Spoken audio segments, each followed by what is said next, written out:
Welcome to another episode of the Dose of Leadership podcast, the show that brings you inspiring and educational interviews with today's most relevant and motivating leaders. Each episode is dedicated to highlight real-life leadership and influence experts who dedicate their lives to the pursuit of the truth, common sense, and courageous leadership. And now, here's your host, Richard Ryerson. Hey, welcome to Dose of Leadership. So happy you're tuning into the show. Solo episode. My goodness, I haven't done one in such a long time. I'm getting back in the swing of things. I got a brand new recorder, digital recorder, and this is the reason why I haven't been able to record so many episodes because, as you know, I'm flying with the airlines, so that takes up about half my month. When I'm back at home, obviously taking care of the family, doing the family thing, but I also got a couple clients I'm taking care of. I'm finally embedded with a couple organizations, helping them on their leadership journey, creating these decentralized culture of leadership. And that's my passion. That's been fun, but it takes up my time.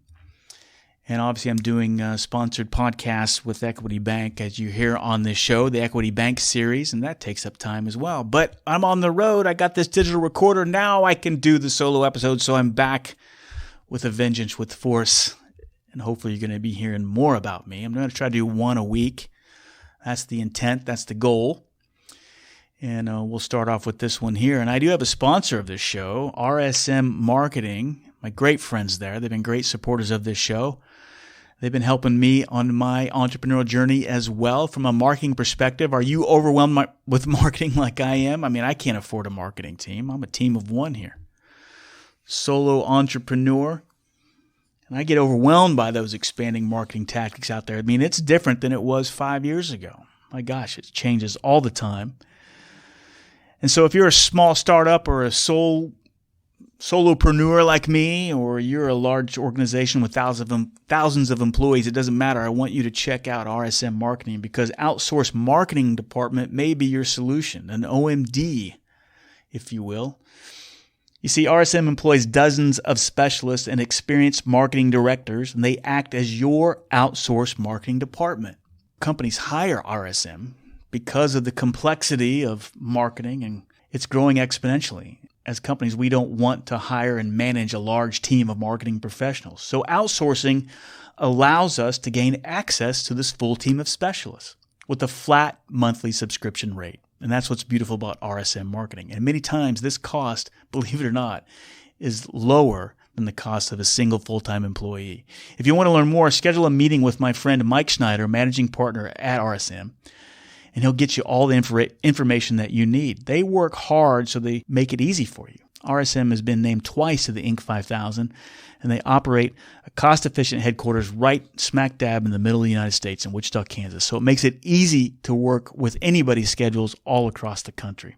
Dose of Leadership listeners, you can get $5,000 in additional outsourced marketing department services if you follow the link rsmconnect.com. That's rsmconnect.com/dose of leadership.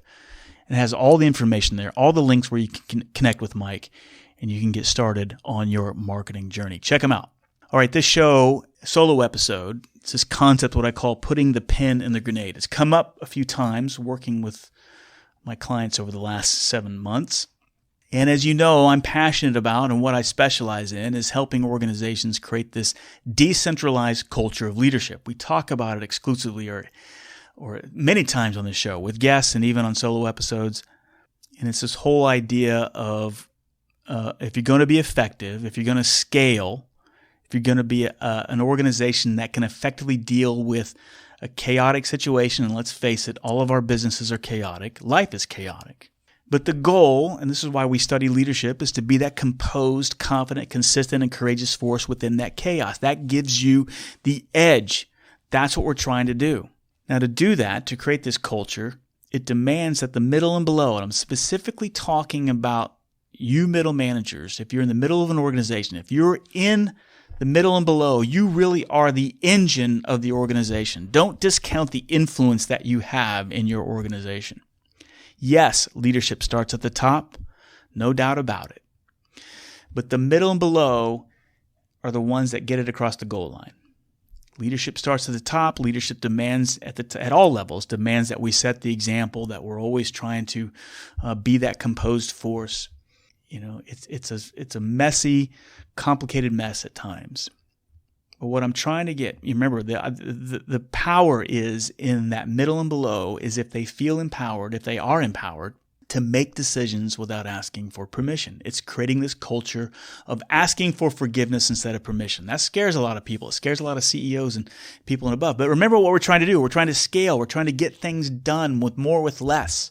We're trying to be adaptive. So we're trying to support those customer-facing roles, the people that have eyes on opportunities, eyes on the customers, hands on the customers. We want them to feel empowered to make decisions, to support, and this is key, to support the intent of the business. Because it's two parts, right? The middle and below focuses on how they're going to get it done, but they can't focus on how they're going to get it done unless they know what they're trying to accomplish and why they're trying to accomplish it. And that's the role of the senior leader. What are we trying to accomplish and why? So the senior leaders, their main focus is communicating, maniacally communicating. You cannot over-communicate what you're trying to accomplish and why. This is where we're going. This is why we're going that way. This is where we're going. This is why we're going that way. That is the key role of the senior leaders. If the middle and below has that, then they're off to the races. If the middle and below has that what and the why, then the middle and below can start carrying out courageously the intent of the organization. And that's what we mean by that. That's what we're trying to create. What I see a lot of times is the middle and below says, yes, I don't want to be micromanaged. Everybody says that. I don't want to be micromanaged. I want to be empowered. Well, make sure that you do, because I'm telling you, a lot of times we're excited about creating this culture, and the middle and below, they get the empowerment and they're still stagnant. They're still frozen. I understand why. I get it. It's because we're not used to having it. And particularly in organizations that are in transition, as we went from a startup, now we're growing and we're trying to scale. That's just normal for people to deal with that transition. You know, you can't just overnight expect people who haven't been empowered to all of a sudden embrace it. There are a few. There are that handful that do it. But by and large, a lot of times people have to ease into this empowerment piece. And so I really am speaking to you middle and below, to you middle managers and below. Those of you that are the engine of the organization. Number one, I want you to embrace that empowerment. I want you to feel empowered. I want you to, ask for forgiveness instead of permission. Take that chance. Take that risk. Yes, it takes a tremendous amount of courage to do that. But there's this concept where you can make the most bang for your buck, where you can really start to move the culture needle, as if the middle and below can embrace this idea of what I call putting the pin in the grenade. And what do I mean by that? Well, in every organization, you're always going to see it. We've all been there, right? We've all been in situations in an organization where we're trying to, get through this empowerment idea. Yeah, I feel empowered. I'm going to make these decisions. And all of a sudden, here comes a senior leader. Here comes a VP. Here comes the CEO. Somebody who has a tremendous amount of positional authority. And just by the mere fact of them walking in the room can change the whole dynamics of the situation, right? It's just the way it is. I mean, if I'm a sergeant in the Marine Corps and the general walks in, things are going to be different, right? So a couple things. The senior leader needs to be aware of that positional authority, needs to be aware of their presence. It may seem strange to them, but just the mere fact that you have that positional authority and title can change the dynamic. So you got to be cognizant of that. But it is what it is, right? People are going to act different when the general walks in the room. It's just the way it is. So we know that that's the fact and the reality, but when I talk about these grenades, they're perceived grenades, right? Literally, obviously, these aren't literal grenades, but they're perceived grenades. And usually the middle and below perceives them as grenades. The senior leaders, I would contend 9 times out of 10 don't realize they're throwing a grenade. Now, they may insert themselves because they feel like, and they have a right to do it, they have a right to insert themselves in the organization where they see fit, where they think they can add value. Hopefully it's not overbearing. And hopefully it's not micromanaging, but it is what it is. If I am a VP, if I'm a CEO, I'm going to insert myself where I think things are needed. As the senior leader, I may not perceive that as throwing a grenade.